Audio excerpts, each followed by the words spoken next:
Nossas varreduras indicaram que o planeta 410 EN havia sido habitado anteriormente por vida inteligente, mas não o era há muitos séculos, devido aos altos níveis de radiação prejudicial. Assim, de acordo com a lei da Federação Galáctica, enviamos publicamente uma reivindicação formal de mineração para a quantidade surpreendentemente vasta de recursos subterrâneos do planeta estéreo. Depois de esperar o período necessário de contestação e depois de não receber nenhum protesto dessa reivindicação, enviamos um pequeno número de naves de colonização para começar a extrair os recursos. Nada sobre essa colonização havia sido diferente das inúmeras outras missões que nós, ou qualquer outro membro da Federação, conduzimos desde o terceiro evento de unificação galáctica. Essas foram as primeiras temporadas em 410 EN. Enquanto a colônia florescia na superfície do planeta, postos avançados de comércio eram estabelecidos em órbita planetária baixa e nossa esperança de revitalizar nossa economia crescia um pouco mais. Não sabíamos do significado cultural do planeta para o que era uma espécie até então desconhecida, que agora todos conhecemos como humanos ou terráqueos. Como tenho certeza de que você sabe, essa espécie era conhecida anteriormente como quase-macacos, mas não é mais devido às diretrizes mais recentes de discurso de ódio da Federação. Desculpa, eu tô divagando agora. De qualquer forma, quase um ano local após a fundação da colônia, tivemos o nosso primeiro contato com os humanos, quando uma patrulha da República Terráquea entrou no sistema sem ser detectada por meio de uma emissão mais rápida que a luz anteriormente despercebido, localizado na Lua de 410 EN. Sua aparição repentina causou uma quase colisão com o cargueiro do Reino Umar, que disparou tiros de advertência contra eles, pois presumiram que estavam sob ataque de piratas. Infelizmente, isso também marcou o nosso primeiro conflito com a República Terráquea, resultando na nave Umar sendo fortemente danificada junto com 16 naves policiais do sistema que responderam aos pedidos de socorro. Foi somente quando um grupo de ataque de guerra da Federação apareceu, muitos momentos depois, que a nave terráquea cessou seus disparos e fez tentativas de saudação. Aparentemente, pelo que fomos capazes de entender inicialmente por meio de nossos autotradutores, 410 EN era um local religioso altamente sagrado para os terráqueos. Terra, como eles chamavam, era seu planeta natal, e embora estivesse desocupada, eles a consideravam um planeta central para sua espécie. Ainda era habitável para eles devido à sua maior resistência à radiação, mas eles, aparentemente, faziam peregrinações anuais ao planeta para refletir sobre suas raízes e prestar homenagens àqueles que não conseguiram fugir quando algum tipo de grande desastre nuclear ceifou a vida da maioria das criaturas vivas do planeta. Após um ciclo de luz inteiro em 410 EN, as negociações com os terráqueos ainda não tinham feito muito progresso. A linguagem deles era tão diferente dos 26 estados-planeta da Federação que a maior parte do dia tinha sido gasta esperando os tradutores interpretarem sua fala e para que perguntas esclarecedoras fossem enviadas de um lado para o outro. Um ponto da fala tinha sido deixado extremamente claro, no entanto, e era a exigência dos terráqueos para que desocupássemos completamente o planeta e o retornássemos ao seu estado pré-colonial imediatamente. A resistência e essa exigência seria considerada um ato de guerra. A Federação ainda não tinha muito de um protocolo de primeiro contato naquela época, como você deve se lembrar. Antes do surgimento dos humanos, era amplamente ensinado que a vida só existia dentro do nosso pequeno aglomerado estelar. E então já tínhamos feito contato uns com os outros antes mesmo da Federação existir. Tínhamos visto sua patrulha de 6 naves estelares de tamanho relativamente médio derrotar as naves policiais Umar e do sistema com facilidade. E então, obviamente, tínhamos a inteligência de não começar a atacá-los imediatamente após sua ameaça. Não tínhamos ideia das capacidades de suas naves e do nível de tecnologia. O almirante estelar do grupo de ataque foi finalmente capaz de aliviar as tensões e organizar um cessar-fogo adequado e a cessação das atividades de mineração até que uma equipe diplomática pudesse chegar ao local.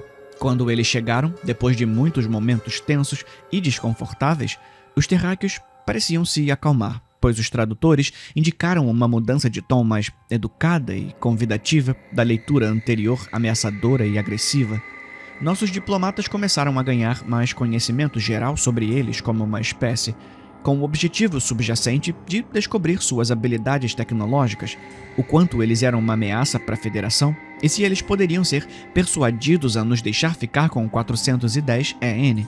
Aprendemos que eles estavam bem próximos do nível tecnológico, exceto com uma ênfase no uso de mais armas do tipo balístico e motores a vapor nuclear para sua criação de energia. Ficamos um pouco perturbados ao saber que eles foram capazes de derrubar facilmente nossas naves, simplesmente porque sua cultura era extremamente militarizada. Eles, aparentemente, sofriam com as irritações da pirataria tanto quanto nós, e então pensaram que o mar e a polícia do sistema eram alguns piratas com tecnologia estranha. 410 EN era de fato seu planeta natal, e eles o evacuaram cerca de 300 anos locais atrás. Depois que uma usina nuclear extremamente grande na região antártica do planeta, outrora verde, sofreu um colapso catastrófico. Isso fez com que o continente inteiro, quase todo gelado, começasse a derreter, elevando os níveis do mar do planeta e contaminando a água do oceano com um escoamento extremamente radioativo. Embora a destruição do planeta não tenha sido imediata, os humanos simplesmente não tiveram tempo suficiente para realocar sua população em outro lugar. Suas habilidades de viagem estelar eram relativamente deficientes e estavam restritas à velocidade não maiores que a luz naquela época. Seu sistema estelar habitável mais próximo estava a 4,2 anos-luz de distância e, com sua fonte de energia primária agora os envenenando, eles só tinham recursos e tempo suficientes para evacuar cerca de 10% de sua população.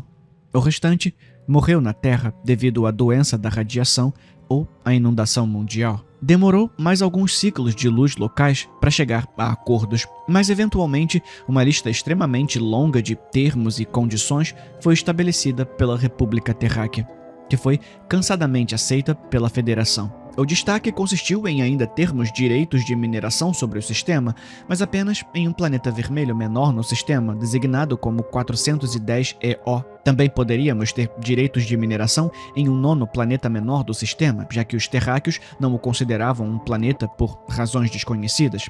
Como as varreduras mostraram que os dois planetas tinham uma quantidade considerável de elementos preciosos muito mais profundamente em suas crostas, era uma concessão que poderíamos aceitar. Além disso, aprendemos que, embora os terráqueos tivessem colonizado com sucesso seu sistema vizinho, no que eles chamavam de Próxima Centauri B, um nome desleixado, seus esforços de colonização não estavam indo bem nos últimos anos. Uma equipe de nossos experimentadores descobriu que eles só seriam capazes de se sustentar por mais um século ou mais antes do colapso, devido a uma variedade de falhas. Assim, eles solicitaram a condição de estado probatório na Federação, com uma pequena quantidade de subsídios na forma de empréstimos para ajudá-los a melhorar e manter a sua colônia. Embora inicialmente não estivéssemos tão dispostos a permitir esse privilégio, a sua oferta adicional de contribuir muito para as patrulhas anti-pirataria era algo que não poderíamos deixar passar, pois nenhum de nós era tão adepto quanto eles com táticas e tradições militares. É por isso que eles constituem 70% de nossas forças de segurança atuais, embora consistam apenas em torno de 16% dos cidadãos da Federação. Por causa deles, a pirataria está no ponto mais baixo em qualquer momento da história, e também a agitação geral em toda a galáxia. Então, com essa breve história em mente, chegamos ao tópico em questão. O status probatório deles será revisado nos próximos dias, e, agora, precisamos considerar se devemos cancelá-lo, estendê-lo ou promovê-los a um estado pleno. Embora nosso primeiro contato tenha sido difícil, acredito que eles ganharam seu lugar. No entanto, a lei da Federação exige que estados plenos tenham o privilégio de usar o nosso orçamento de saúde e bem-estar para garantir a habitabilidade de seus mundos centrais. Isso significa que seremos obrigados a restaurar 410 EN a um estado pleno de habitabilidade, o que pode nos custar centenas de trilhões de créditos, apenas para limpar os vazamentos de radiação e reintroduzir a fauna local, da qual os terráqueos pelo menos já têm as amostras. Estamos dispostos a promovê-los por seu trabalho duro ao custo de todo o nosso orçamento de saúde e bem-estar para os próximos 1,4 ciclos da Federação? Então, o que diz o Conselho?